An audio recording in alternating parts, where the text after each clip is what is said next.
নমস্কাৰ বন্ধুসকল, মই বনজ্যোতি আপোনালোকক পুনৰবাৰ স্বাগতম জনাইছোঁ আছাম ৱেব ইউটিউব চেনেললৈ। আজিৰ এই ভিডিঅ'টোত ভিএমএছ এপটো ব্যৱহাৰ কৰি আপোনালোকে কেনেদৰে ট্ৰিলিফ হোৱাটছআপ ষ্টেটাছ ভিডিঅ' বনাব পাৰিব, লগতে ফটো এখনত মোচন ইফেক্ট কেনেদৰে দিব পাৰিব তাৰ ষ্টেপ বাই ষ্টেপ প্ৰচেছটো মই আপোনালোকক বুজাই দিম। গতিকে ভিডিঅ'টো স্কিপ নকৰি আপোনালোকে শেষলৈ চাই থাকিব। বন্ধুসকল, এনেকুৱা ধৰণৰ নতুন নতুন ভিডিঅ'ৰ আপডেট পাবলৈ আপোনালোকে প্লিজ মোৰ এই ইউটিউব চেনেলটো ছাবস্ক্ৰাইব কৰি ল'ব, লগতে কাষতে থকা ন'টিফিকেশ্যন বেলটো দবাই অল কৰিবলৈ নাপাহৰিব। আৰু এই ভিডিঅ'টো লাইক আৰু শ্বেয়াৰ নিশ্চয় কৰিব।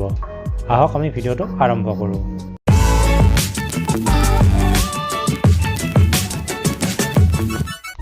প্ৰথমে আপোনালোকে ভিএমএছ এপটো গুগল প্লে ষ্ট'ৰৰ পৰা ডাউনলোড কৰি ল'ব।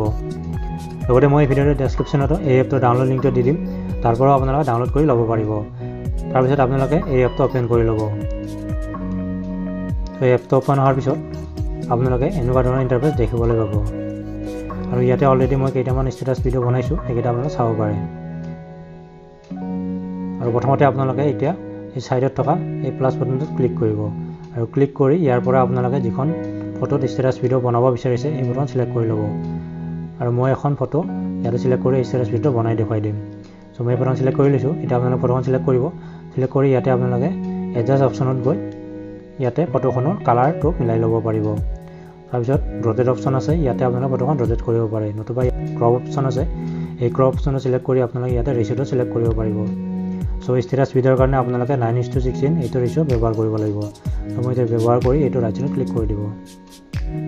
তাৰপিছত আপোনালোকে এই প্লাছ চিম্বলত যাব, গৈ ইয়াতে ইফেক্ট অপশ্যনত যাব। চ' ইয়াতে আপোনালোকে বহু ধৰণৰ ইফেক্ট পাব, আৰু এইবিলাক ইয়াতে কেটেগৰী ৱাইজ দিয়া আছে। চ' আপোনালোকে ইয়াৰ পৰা বিভিন্ন ইফেক্ট ইউজ কৰিব পাৰিব।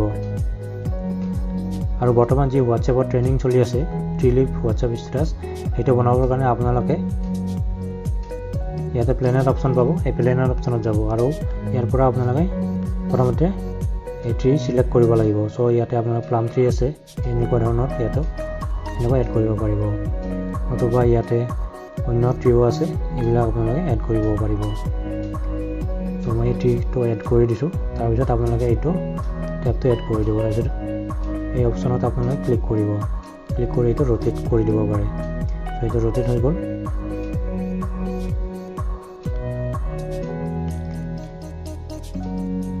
তাৰপিছত আপোনালোকে ফটোখনৰ এইটো এডজাষ্ট কৰি দিব। এইটো ৰেডি হৈ গ'ল। আৰু তলত এডজাষ্ট অপশ্যন আছে, এই এডজাষ্ট অপশ্যনত গৈ এই ট্ৰিৰ কালাৰটো আপোনালোকে চেঞ্জ কৰি দিব পাৰিব।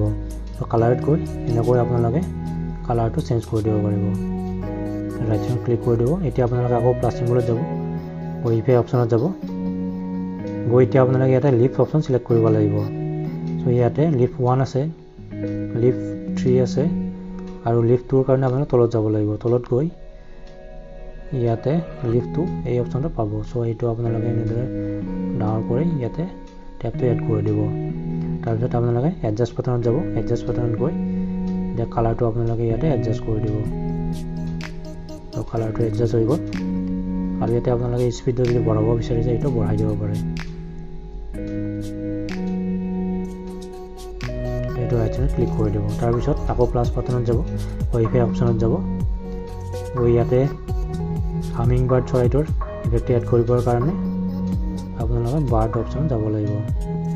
চ' ইয়াতে অলৰেডি আছে, এইটো মই চিলেক্ট কৰি দিছোঁ। তাৰপিছত টেপটো এড কৰি দিব, এইটো ৰোটেট কৰি দিব পাৰে। চ' এইদৰে ইয়াতে এনেকৈ সৰু কৰি মিলাই দিব। তাৰপিছত এডজাষ্ট কৰিব পাৰে, এডজাষ্ট কৰি ইয়াতে কালাৰটো বা স্পীডটো ইয়াতে মিলাই দিব পাৰিব। চ' এইটো এনেদৰে ৰেডি হৈ গ'ল।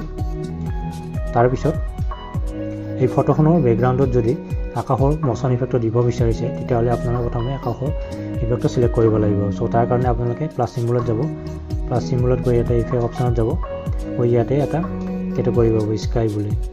এই স্কাই অপশ্যনত যাব, স্কাই অপশ্যনত গৈ ইয়াতে বিভিন্ন ইফেক্ট ইয়াতে আপোনালোকে লাভ কৰিব। চ' এতিয়া স্কাই 1 আছে, এনেকুৱা ধৰণৰ স্কাই আপোনালোকে ইউজ কৰিব পাৰে। নতুবা ছানৰাইজ এনেকুৱা ইফেক্ট আপোনালোকে ইউজ কৰিব পাৰে। নতুবা স্কাই 3 আছে, চ' এনেকুৱা ধৰণৰ স্কাই আপোনালোকে ব্যৱহাৰ কৰিব পাৰে। চ' মই স্কাই 1টো আপোনালোকে ব্যৱহাৰ কৰি দেখুৱাই দিছোঁ। এইটো চিলেক্ট কৰি লৈছোঁ, চিলেক্ট কৰি লৈ তাৰপিছত এইটো এনেদৰে মিলাই দিব।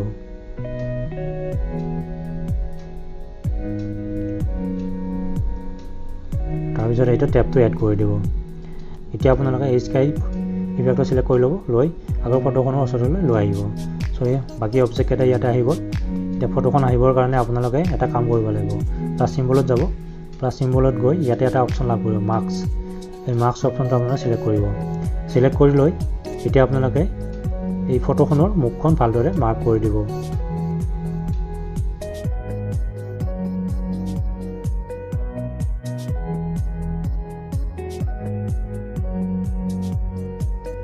সো আপোনালোকে দেখা পাইছে এতিয়া মুখখন আহি গৈছে আৰু যদি আপোনালোকে ভালদৰে এডজাস্ট কৰিব বিচাৰিছে তেতিয়াহ'লে আকৌ মাৰ্কস অপচনত যাব গৈ ইয়াতে এটা অপচন পাব স্মাৰ্ট ইৰেজ এই অপচনটো আপোনালোকে সিলেক্ট কৰিব পাৰে তাৰপিছত ইয়াতে এনেদৰে ইৰেজ কৰি দিব পাৰিব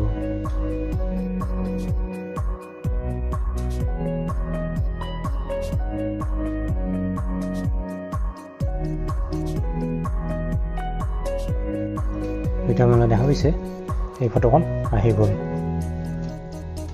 তাৰপিছত ইয়াতে আপোনালোকে আকৌ বিভিন্ন অপচন আছে এইবিলাক ইউজ কৰি চাব পাৰিব তো টেক্সট অপচন আছে ইয়াতে গৈ আপোনালোকে টেক্সট ইউজ কৰি ইয়াতে চাব পাৰে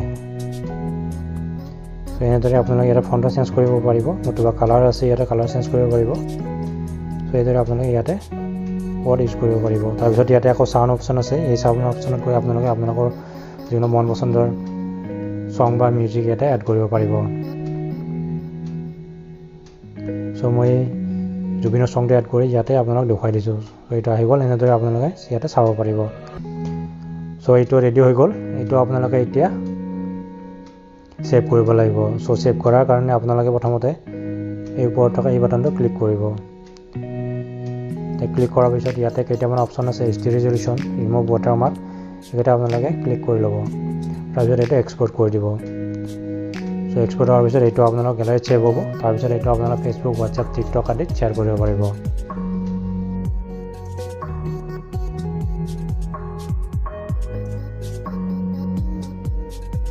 গতিকে বন্ধুসকল এনেদৰে আপোনালোকে এই ভিএমএছ এপটো ব্যৱহাৰ কৰি ট্ৰিলিফ হোৱাটছআপ ষ্টেটাছ ভিডিঅ'টো বনাব পাৰিব লগতে আপোনালোকে ফটো এখন মচন ইফেক্ট দিব পাৰিব মই আপোনাক ষ্টেপ বাই ষ্টেপ এই সকলোখিনি প্ৰচেছ বুজাই দিলোঁ গতিকে বন্ধুসকল ভিডিঅ'টো ভাল পালে লাইক আৰু শ্বেয়াৰ কৰিবলৈ নাপাহৰিব মই আপোনাক পুনৰ লগ পাম নতুন ভিডিঅ'ত তেতিয়ালৈ ধন্যবাদ জয় অসম